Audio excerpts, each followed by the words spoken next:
So I was adopted when I was 2 weeks old. When I was 13, my parents gave me paperwork that showed that my mother was 13 when she gave birth to me. She got pregnant at 12, and my father was 17 when I was born. And only information on the paper that was on the paper was information about my father that my mother shared, but never his name, just his physical features, and that he was also adopted. So it's adoption number 2. When I got my first computer, like my whole life, I always said, I'm going to find my mom, I'm going to find my mom, I got to find my mom. And my adoptive mom would say, Vicki, it doesn't always work the way you want it to. What are you going to do if you meet her or you find her and she tells you she doesn't want you? She doesn't like you. She hates you. She wants you out of her life. Like all these horrible things that could happen, and I'm sure, I know, have happened because it happened to my grandmother. She's also adopted. Number 3, my biological grandmother. So she'd always say that and try to prepare me and warn me. And I always said, no, I'm going to find her. I know she wants me. I know she's going to want me. Like my whole life, all those years, I always say, I know she wants me. I know she loves me, and I know she wants me. And my mom was worried. She didn't want me to get hurt if my biological mom didn't want me. I mean, she was a kid. Who knows what her life was like? But anyways, so I always knew in my heart, I always said my mom wanted me and she loved me and she wanted me to be part of her life. So when I got my first computer, I just recently got married and we bought our first computer with that money from our wedding, some of the money from our wedding.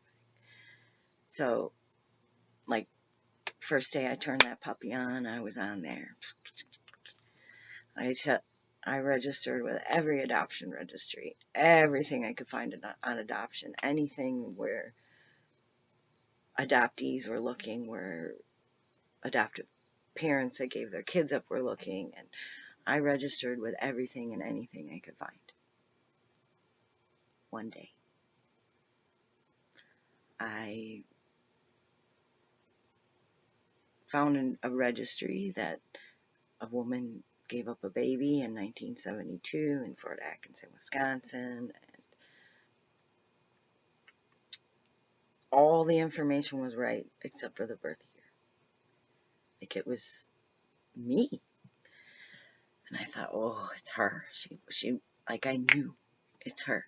She wants me. She's looking for me. So through the adoption registry, you have to contact another person. And that's a middleman. And then they contact the person looking, whether it's the adoptee or the adoptive parents.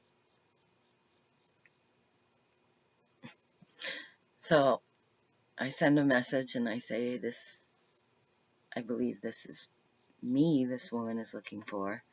However, the birth year is wrong. But she was only 13 when she had me.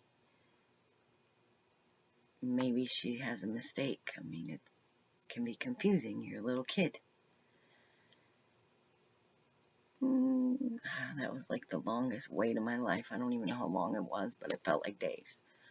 Waiting for an email response or a phone call or just anything that... It was her. I just knew it was her. So waiting and waiting, and I received a phone call from this woman. I don't even remember her name now, and I should, because she was very valuable in my journey. But she called and said, Vicki, I've known where you are and who you are for over a year now. And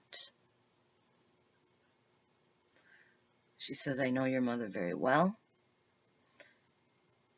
She has been looking, and I knew where you were, but in her life right now, she's going through some traumatic things. So I thought I'd hold on to that information about you and wait to see if you looked for her before I presented. She goes, I just had a feeling. So she said, I know your mom. She's ready to see you.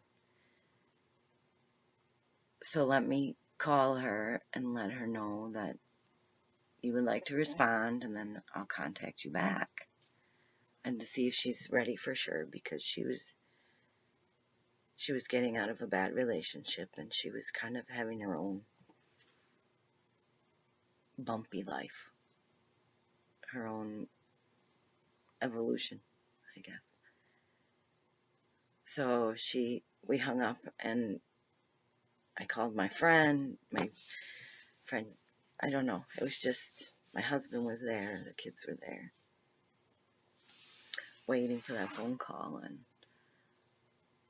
I don't know how long it was, 15 minutes, maybe. Excuse me.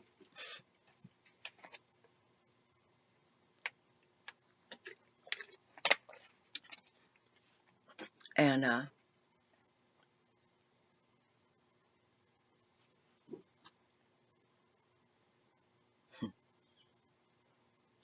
the phone rang, so I answered it, assuming it was this woman, and it was, Vicky, this is your mom.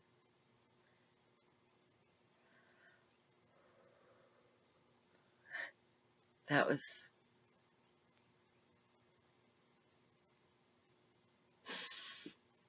it was a voice my soul recognized.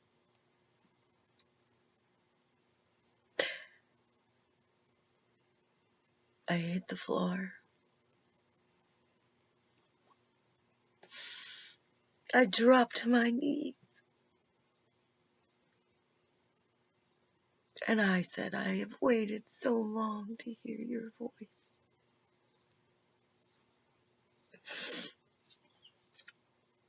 And she said, I love you. I never wanted to give you away. I knew that in here. I could feel how much she loved me. And I'll get to that in a minute as soon as I fix myself a little bit here.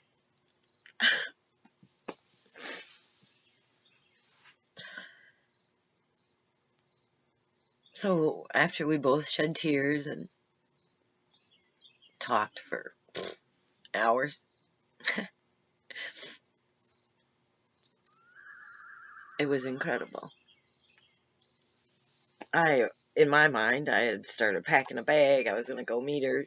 I lived in Appleton, Wisconsin at the time, and she was living in Whitewater, so in Wisconsin. So it was a couple-hour drive, but I just had to go see her. I just felt I have to go see her. I have to go see her. I have to meet her.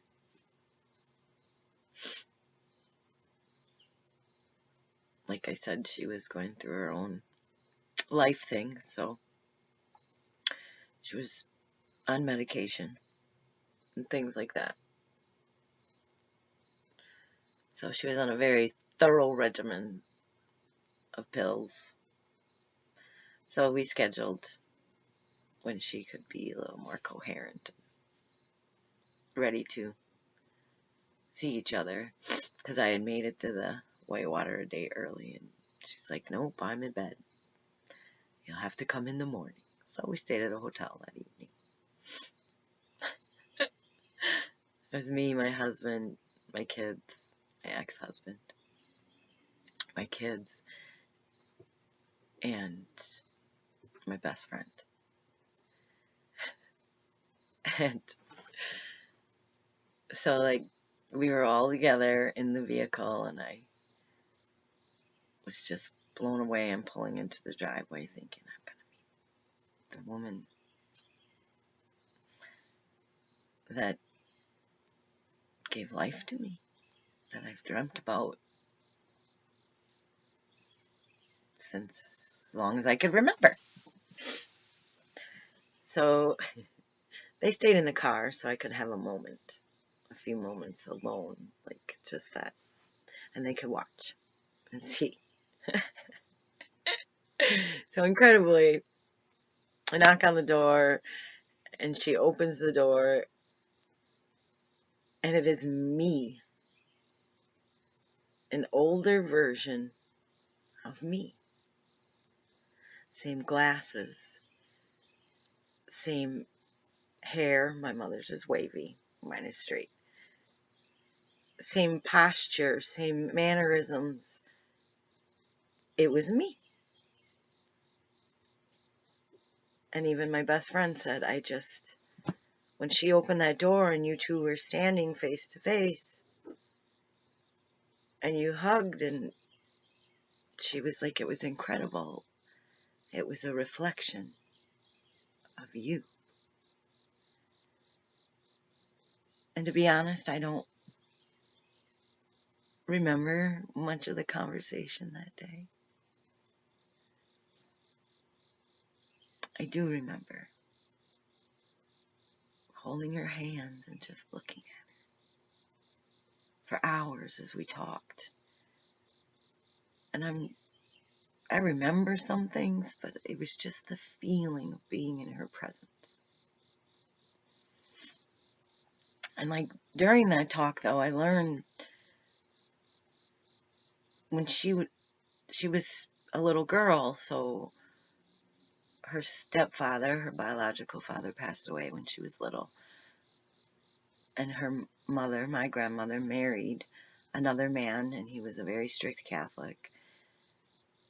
And my mother, because she was pregnant, it disgusted him to look at her, because she was a child that was having a baby, and it was gross to him. So she wasn't allowed to eat dinner with them at the table. Like, they weren't allowed at the dinner table together. So my mom would go after school, she said, and she would sit on the dock at Rock Lake, and she would fish every day. She would love fishing. And she'd go fishing every day to catch her dinner. And then after they were done with dinner, the family dinner, she'd go home, clean her fish outside, go home and cook up her meal. And she had fish every day. So incredibly, during that time, and this is how I believe I knew in my heart and my soul my mom wanted me, and she never wanted to give me up, and that I needed to find her. Like, it was in me, in my DNA. Besides, she would sit on the dock, she said, and she would rub her belly. Come find me. Come find me one day. I love you. I never want to leave you. I want to keep you. I love you. And she'd talk to me. I was her best friend. She lost a lot of her friends.